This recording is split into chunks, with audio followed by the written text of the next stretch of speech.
It's another exciting moment with Regis Podcast, where we talk on issues relating to real estate in general, both home and abroad. Here with us today. We have two spectacular guests. To my right, we have Mr. Opeyemi Aladetola, the MD CEO of Pull-Up in Properties and Investment. And to my left, we have Mr. David Abayomi, the MD CEO of S Holdings. You're welcome, sirs. Thank you so much. It's such an honor to be on this amazing show today. Thank you very much. Hello, viewers. It's really exciting having me here. Yeah. My privilege. Thank you, and we are happy to have you on our program today. So let's go straight to the issues at hand. The first question, maybe I'll start from Mr. David Abayomi. High cost of real estate in Lagos or Nigeria at large. Is it justified? Looking at the way real estate is in the market today, because a lot of people are complaining that it is overpriced. But you are the practitioner. I believe you have more information. So is it justified? So thank you for such an amazing question. So it is a question of what it is obtainable around the globe. Now, I'm going to be practically using the states that I practice the more, which is Lagos State, as a typical example of this. But before we boil it down to states, what does the law of economics says globally? It states that when there is high demand and there is low supplies, there is a tendency of price of that product to skyrocket. Now, what people don't know is the cost of real estate is the same thing everywhere across the globe, and not just in Lagos State, not Nigeria only. But what are the privileges that they have got? They've had that opportunity of a proper mortgage system in place, whereby allows you to pay for 20 years, to pay for 30 years. Now, let's assume that the total cost of a project of a building you're buying is $100,000. But yet you are allowed to pay, on a monthly basis, and you are paying just about $1,000 or even about $500 thereabout, right? Yeah, and you have this to pay for the next 30 years. Then it makes it looks like you have not really bought an expensive property. In a situation whereby you have to drop the whole money once, that is where you know that Nigeria is even cheaper. Now, in Lagos as a whole, I wouldn't say the cost of real estate is being overpriced, right? There are so many factors that affect real estate. Just before we started this podcast, I was talking with Mr. Pull-Up. We were just, he asked the question, the cost of building in Lagos and the cost of building on other states is the same thing. While I agree that the cost of materials can be the same thing, but your cost of construction cannot be the same in most cases. I know of somebody currently building about five floors high-rise building in Oyo State right now, and it does not have to do what basically with 2 floors in Lagos. It is almost going to be recommended for you to do, which is piling, right? You don't even have to do piling on 5 floors, but this is you in Lagos trying to do 3 floors, and then you've been required to do piling. From there you have your cost of construction different, and you don't expect me that I'm going to sell. So when you want to make comparison, let's use facts and what can actually, 2 examples that can only be put together to compare with your point. So I wouldn't say Lagos State real estate is overpriced in quotes. Except it's being asked that, does developers deliver some standard, in that case, we can talk about it, but it's not easy to build in Lagos. In my few years of, venturing into construction, I know what it is, honestly. So it is just an absorption, and when there is a problem and you can create a solution, for all the billionaires in the world are creating solutions. So you have seen that there's a problem and you feel like it's overpriced. I need to, bring the solution on board, and then, so it's not, in my own opinion, it's not. Real estate in Lagos, not. Okay. Before you react to it, I know you want to react. I would want to ask, one of those things that we see online are some price tag on properties, and the finishing level, the qualities to justify that price. A lot of people complain about, are we going to say these so-called developers just do that on purpose, or are there something behind, not finishing, not having good quality to the price tag they put on those products?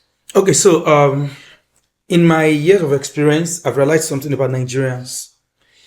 Nigerians will leave this country, go to another country, see something that they love, and be ready to pay for it. Okay. But you bring the same thing to Nigeria, and then they tell you, why do I have to pay for this? There's a general mentality that goes around with Nigerians that makes them feel like for everything that you come up with in this country does not worth the value of what is outside. Now, over time, there has been some related issues that, developers are listing in dollars. Why are they listing in dollars? And now a developer came and said, most of what we use in construction are being imported. And dollar is a global accepted, currency. So you want something spectacular as your finishing. You want Italian tiles. You want Italian sanitaries. You want Turkish, tiles and everything. But I'm going to buy these things in dollars. Then somebody explain all of this, and the next thing most of Nigerians would say is, must you import everything? But you actually want the standard, right? So this blame does not only stop on developers. Okay. We need to check government regulations, developers, and the home buyers, right? It's okay to use, I can list a property for 100 million naira as a finished property. But this same property will cost me about 60 million for my structural work. Now, what people don't know is you can do your structural work 60 million and use 200 million for your finishing. Right? So these are factors. Somebody want to buy a house now, this price is out selling for 150, maybe as an off plan, and then you're pricing the developer to say, I want to sell it for 100. Developer does not want to lose the market. He needs that money to finish that project. He's going to take it, but don't expect a quality finishing in that project. Because for him to fix 150, then, he would have had that mindset that, this is the level of what I want to do in this, as my finishing, this kind of task I want to use, this kind of activities I want to have here. But in a situation whereby you have already priced him down, and then he doesn't have a choice than to then use some standard materials for you as a finishing, right? And, then you then come out and accuse the developer. But in the situation whereby a property is fixed at this price, you have, like a prayer I was relating with a prospect, and I said, see, when we get to finishing stage, every finishing process, you are going to be involved. You're going to see, the quality of what we use and everything. So home buyers also have their own fault by I know what I've been told. Just do something, and you just need a place to sleep. And before I started this project, I was in Qatar, and I look at everything they have done, and I said, this is the standard I want to use. But if I do that standard, will Nigerians pay for it? Right. So this is the issue we might have with, finishes of, top-notch finishes of every home.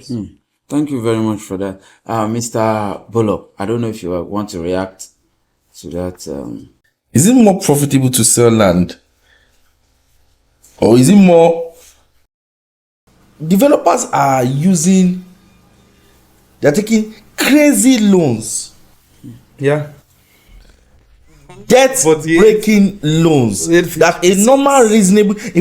a normal reasonable person will not take that loan. Okay. Yeah. I call developers, I call them miracle workers. We are literally, because the truth is that we are literally like miracle workers, right? Yeah. The government knows and understands the amount of money that goes into development. Exactly. All right? Yeah. And because of this, they don't even bother wanting to develop a lot. Exactly. How many housing projects has the government developed? Yeah, that's a big question. Because they understand that the cost of development is at an all-time high.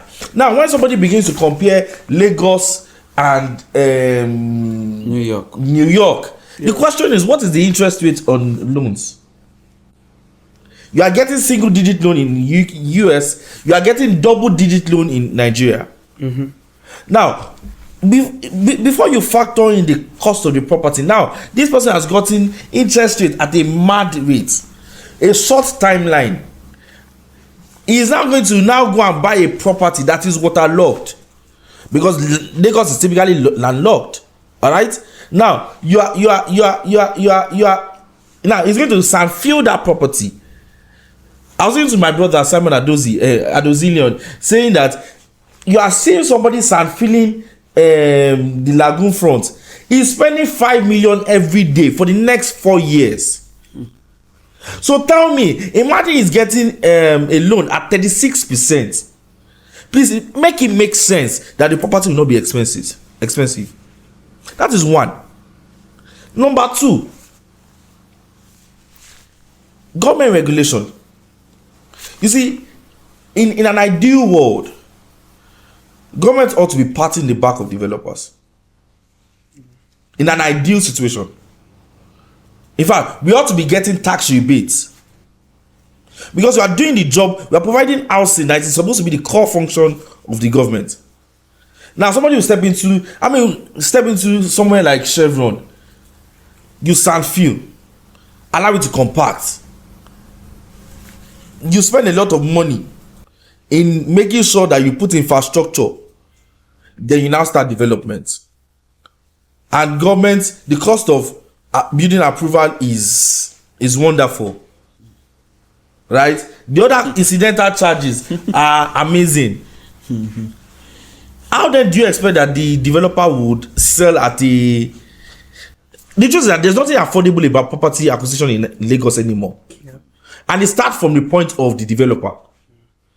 Right? Now, that's the second thing. The third thing is there are no sufficient infrastructure in place that will make it easier for the developer to ride on. For example, the cost of diesel is at what price today? It's about 1,000 or about 1,100. The machines you use on site, are they not diesel powered? Of course. So when he's using diesel to power a machine that will give him probably power for like another maybe 8-9 hours, think about it per day. All right. So now when a developer sits down and tell you what he puts in ensuring that this structure we see today, many times people are just saying, like he said, finishing is almost 3 times the value of the cost of structure. My dad is a civil engineer and I've been to site since I was 10. So I understand that structural part of a building is just 1/10 of the whole project in terms of costing. Finishing cost is a major cost in development. And anyone that does not understand, I'll leave Scott to keep making assertions where, people like that should come into the game and start saying, maybe just Mr. David, I think you should just take him on a tour of your project for one day. Let him see how much he's just being in charge of recording how much you're spending per day. Maybe you understand how it feels like to be a developer. I was telling you, I said many of us got into this business with our black hair and everything. We are looking fresh and looking sweet, but now many of us already have gray hairs and we are all less than 45. It's the stress of making amazing projects for the client. I think somebody should even give us a pat on the back. That's what I would say. Thank you very much. That's a very powerful contribution, and thank you very much, Mr. David and Mr. Apoyemi. So to another questions that's been going on for quite a while in Nigeria in terms of scam in real estate. You know, fake land, fake documents, multiple allocation to one person, and a lot. So how safe is okay, maybe I'll start from lawyer. How safe is real estate investment in Nigeria? especially people in diaspora, having doubt. Some of them have been scammed. So how safe is real estate investment in Nigeria? Okay, I'm not holding the brief of any real estate company, all right? But I'll try to speak as a practitioner. The truth is, the rule in land acquisition all around the world is caveat emptor: buyers beware. All right, and by buyers beware, it means you have to do your due diligence before you put your money down. All right. Now, I don't think any real estate company will set up to be a scam. It is too expensive to be a real estate developer than to be a scam. You're already putting in too much into it than to be a scam, than to want to just pack your bags and go to Canada. All right. Now, and this is not an excuse, this is not a defense. All right. The real estate sector in Nigeria has a few things that still need to be worked on, especially with the government. Okay. Now, why do I say especially with the government? There's still an improper marriage between the private developers and the government. Okay. How do I mean? Now, the developers will see an area that is emerging and we will go and invest. Now, many times when you chart the land, it shows that it is free. Okay. Let me use the coastal route for example. The Nigerians outside Nigeria in diaspora would typically say, I only want to see your full land. I only want to see your full land. You see, as a lawyer, and with my knowledge in land law, my core specialty is land law. My PhD is in land law, so I understand it like a back of my hands. CFO in itself is not the most secure title you can get on land. Mm-hmm. Yeah. Because you realize that if CFO was the most secure title, people that bought along the coastal road should be safe. Okay. Let me explain to you. Now, the government, the president made a statement saying that 500 meters across the coastal road should be free from any form of setback. All right. That's the minister, not the. No, the president said. Yeah, the president said it. 500 meters. Yes. Yeah. Oh. Yeah, the David Umahi proposed it, and the president affirmed it on the next. In fact, he mentioned that they should not give any approval. Yes. All right. Now, let me explain to you. If you look at Nigerian Minerals Act, all right, actually, if my memory serves me correct, I think it should be about 100 meters across the shoreline. The coast should be under the exclusive preserve of the federal government. Yeah. Okay, yeah. All right. Now, so I'm assuming that everybody gave that setback, but now you have bought land. All right. In the first place, why will you issue CFO to a land that should fall into coastal road or setback of a coastal road? It makes no sense. All right. Now, so that's why I said CFO in itself is not in terms of hierarchy. Now, what is CFO? CFO is simply saying you have a right to use the land. It's a tenancy agreement that is valid for 99 years.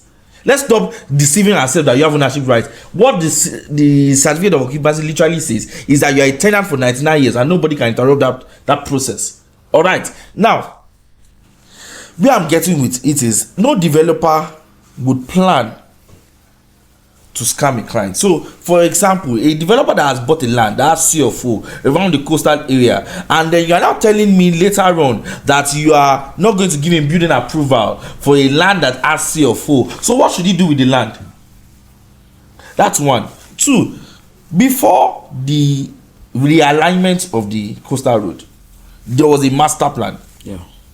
Some people bought based off on that master plan. Mm-hmm. All right. Now, you realigned it. All right. For whatever reason, the best is known to them. All right. So, now, should I be blamed for following your master plan?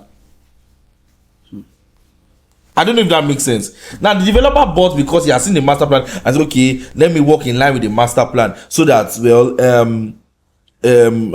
at least I'll fall within the ambit of the law. All right. Now, should I be blamed for following the law? That's one. Number two, there were some areas let me use Ekpe as another case study. Some areas in Ekpe were typically very free.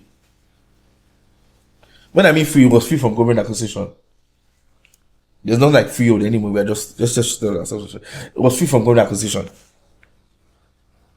Now you have invested a lot of money, and the government are saying, that place is becoming very interesting. What's going on there? These guys are going on to start selling that area, and then they put a hold on the whole of Ekpe.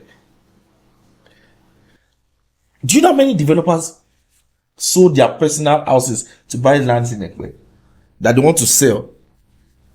Do you know how many? Imagine somebody taking it. Now that's where the issues of saying developers are scam. Now imagine somebody has collected money. He has sold the land. Now it's time for the clients to come and take possession. You are trying to do their survey and then you cannot do any survey. They cannot perfect title. What do you think they will call you? So there are a lot of intricacies that still need to that is going on. So the third thing is that and that's on the part of we developers. We need to do more of this to enlighten our clients that we are not necessarily the problem.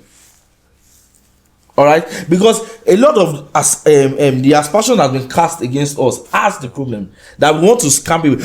Now there are people that genuinely have bad intentions. We will deal with that later. But how about the 99% that have good intentions?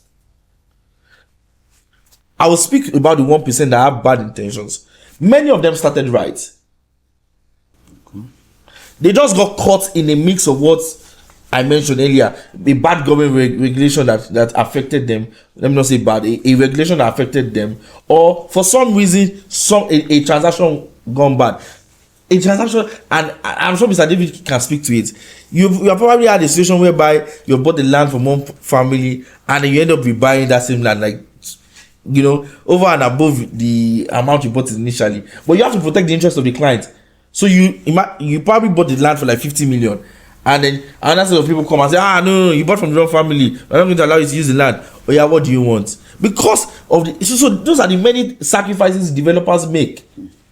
And you end up maybe settling another 20 million or another 30 million. When it happens repeatedly, the developer may not be able to cope, may not have enough money to be able to keep settling and keep settling. These are many more. Now with title documentation, I'll speak lastly to that. Title documentation is something that everyone should take very serious. All right, I've said a lot about the government, but we also have a role to play. All right, now when you buy a land, it doesn't stop at just buying or taking possession. The title is what gives you that right to that land. Now, engaging the necessary professionals. I keep saying it. You cannot want to buy a property of 500 million and not be willing to use maybe like 1 million or 2 million to do due diligence. It makes no sense. All right, you need to be able to spend money, pay the right professionals their fees, let them go and do the due diligence. Of course, there's no end to due diligence. There's nobody that cannot fall prey to real estate scam, right? But at least you know that you have done it to the best of your ability, such that even when people are accusing you, you can see the necessary, you can show the necessary steps that you have taken, and then of course some respite can be given to you. Thank you very much. Thank you very much, Mr. Okpayemi, and Mr. Onis. You want to react? Well, a lot has been said already, and maybe just because of our time, we shouldn't press so much on it. But Mr. Okweda just finished talking at one of the people that should be first arrested, because it is their department. He's a lawyer, and they just know these guys are not just doing their work. That's the truth. Or maybe they are not. Maybe the Nigerian Bars Association needs to press for more laws, because I was telling somebody, I said, real estate is supposed to have its own prison, right? Especially for the so-called ancestral landowners. They are the first line of problem for developers. As is rightly said, nobody wants to get into the industry, and the mindset that you have is, I want to go and scam. Me sitting down here, I'm a victim of so many the unrealistic practices of these people, unbelievable, unthoughtful. You can't just even unimaginable. You can't even imagine what they would do to you. Imagine a situation whereby, and let me tell you something, because I've encountered this many times. People just say, why don't you go to court? Why don't you go and arrest them? This is a Nigerian with a law. We have laws. There are laws that bind in all of these things, but who is going to enforce the law? Is there no law that nobody should dump refuse on the road? But yet, who is attending to that? That's the question. Who is enforcing that law? Right? In this same, I've become there are things that we can't even say on air. If I to tell you the real truth, there are things that we can't say on air. I've encountered this in my 5 years. I'm going to be my operation as a developer now is 5 years, and in 5 years I've lost $500 million to real estate scams as a developer. I've lost $500 million now, not as a client, as a developer. I lost $500 million. Have I made $500 million in profit, not in revenue, in profit in these 5 years? No. But yet, I have accumulated debt of over $500 million. In a situation whereby you buy a property, and then you have taken possession of this property, and 3, 4, 5 months into the construction work, allocation, really is also sweet. You are excited that you are getting started. Your client has bought, and you are just allocating clients, and you're just happy. And one night, you just wake up the next morning and you are getting a call that your fence is being pulled down. They sacrifice all these local people. There is one sacrifice with big ram and eggs and palm oil. Oh God, you can't just imagine all of this, and you're getting them, and you're just telling them, how about this now for this family? Okay, you see this family you bought from, we know them, but our father married 10 wives and only 1 wife children cannot claim the ownership of this. How do you want to take care of 10 people from different 10 wives on one land, for a land that you have sold and you have not just so? And by the time you go to the station, have these people reported petition, and you just see them that they are just coming back home after a few days. They say it's a civil matter. You can go to court, and you're in court for 10 years. So, during that court procession, you can't even do anything on the land either, because it becomes an issue of litigation. They are the ones sitting down here. You can ask them that what they do. It becomes an issue of litigation. So how do you then resolve this issue? And this issue that you have sold to client, then the client is saying, come on. So he has said quite a lot. While we have bad eggs, because there's a question that if you buy a gold now, and the gold is fake, do you stop buying gold, or did that makes gold not gold again? No, because a plane crash happened, we not say the next day people will still not fly, right? Real estate is real. Yes, it has its own problems. It has its own, even say due diligence. This organization, there's no due diligence in real estate. Let's see. You can use 50 million to do due diligence, and at the end of the day, the people that bought land with CO vote, they do due diligence. Then the government regulation just came overnight, and they're taking it off. Right? So that many developers, I can tell, like you said, 99% of developers are dead just for real business like ours. We have some lands that has not been allocated. We just, can we just move these people here? Can we just say we want to refund? I've refunded nothing less than over 100 million in real estate. Over 100 million. And I'm still refunding. There are so many reasons that can cause this. Right?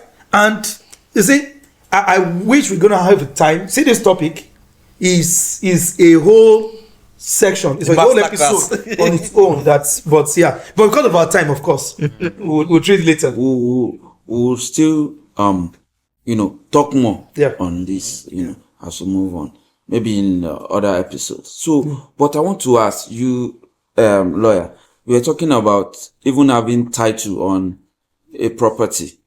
Okay, you having a proper registered title on the property, and government still comes and maybe due to realignment or something, they collect, that property.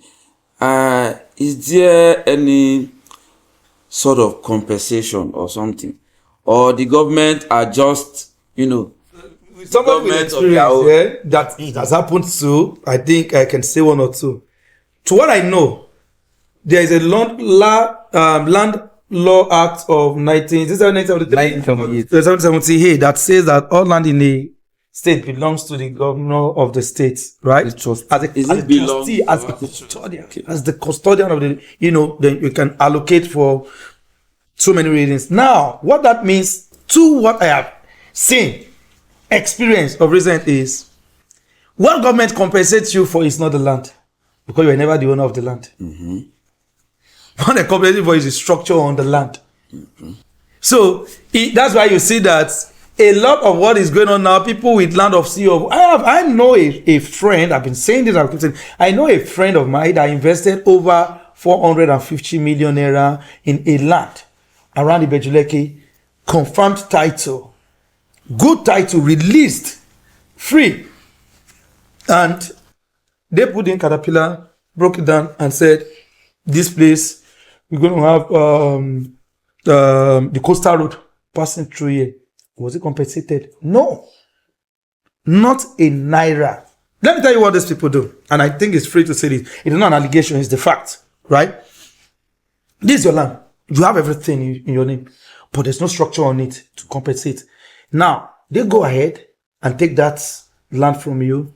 Do you know what they have done? Because your own line of action will be, there are people that sold to me. Let me go and meet them. Maybe I've bought from ancestral owners. You know what they have done? They have called the head of those ancestral owners and given them a peanut. For your property worth of 500 million, they probably have called the Bale, the chief imam, the chief pastor, to call everybody and said, okay, if I'm taking this land though, you can't buy the government. It is government land. They can take it for a usage overriding public interest, as they will quote. Now, we have take 20 million, take 30 million. People should go and share it. You are not in their topic. And that's it.